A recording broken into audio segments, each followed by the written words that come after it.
আমি সবাইকে সাজেস্ট করবো এই লাইভটা শেয়ার করতে, প্রত্যেকটা বোনের কাছে, আমার যারা বোরখা পরে রিক্সায় বয়ফ্রেন্ড নিয়ে ঘুরতেছে তাদের জন্য।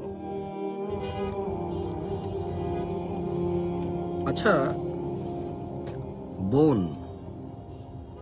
তোমার কাছে কেমন লাগবে যখন জামশেদ মজুমদার, মুসলমান, দাড়ি টুপি বড় একটা পাঞ্জাবি গায়ে দিয়ে মদের বোতল হাতে নিয়ে রাস্তায় হেঁটে হেঁটে মদ খাবে,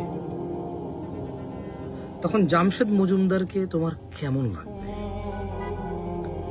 যে কিনা ইসলামের কথা বলে বেড়ায়, দাওয়াতি কাজ করে, মানুষকে আল্লাহর দিকে ডাকে, হাতের মধ্যে মদের বোতল নিয়ে যখন রাস্তায় এখানে ওখানে দাঁড়িয়ে খাবে, তোমার কাছে কেমন লাগবে? প্রতিক্রিয়া কি হবে তোমার? আমাকে নিয়ে তোমার মন্তব্য কি হবে বলতে পারো? You must share this life to your family.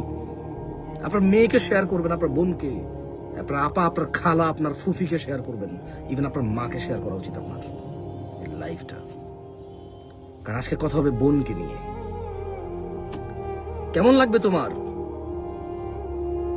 যখন আমি মদের বোতল হাতে করে রাস্তায় এক পাশে দাঁড়িয়ে মদ খাবো? জামশেদ মজুমদার যে ইসলামের কথা বলে, ওয়াজ করে, তোমার কাছে তোমার অনুভূতি কি হবে? হোয়াট, তোমার মন্তব্য কি হবে আমাকে নিয়ে? তুমি কি মন্তব্য করবা বলতে পারো? আচ্ছা আমি কি এমন করবো তখন? মদ হারাম, তুমি বোরখা পরে, হিজাব পরে, নিকাব পরে, মানে অবাক লাগে তোমার পাশে বয়ফ্রেন্ড বসা, রাস্তা দিয়ে যাচ্ছ তুমি, এরপরে আবার ওই রাস্তার পাশে ফুল গাছ। ওই যে ফুল গাছটা কই? এই যে এখানে তো দেখলাম মাত্র, এই যে ফুল গাছ, এই যে ফুল গাছটা, সরি, এই যে ফুল গাছটা, এই ফুল গাছের ছবি তোমার বয়ফ্রেন্ড এই ফুল গাছের ছবি তুলবে তোমাকে নিয়ে, তুমি কি এনজয় করবা?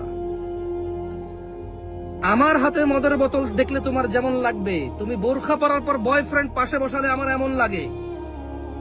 কারণ মদ হারাম, তোমার বয়ফ্রেন্ডও হারাম। আমি ওয়াজ করার পর মদের বোতল নিয়ে হাঁটলে যেমন এটা একটা ভণ্ডামি হবে, বোরখা পরে তুমি বয়ফ্রেন্ড নিয়ে হাঁটলে এরকম ভণ্ডামি লাগে আমার কাছে।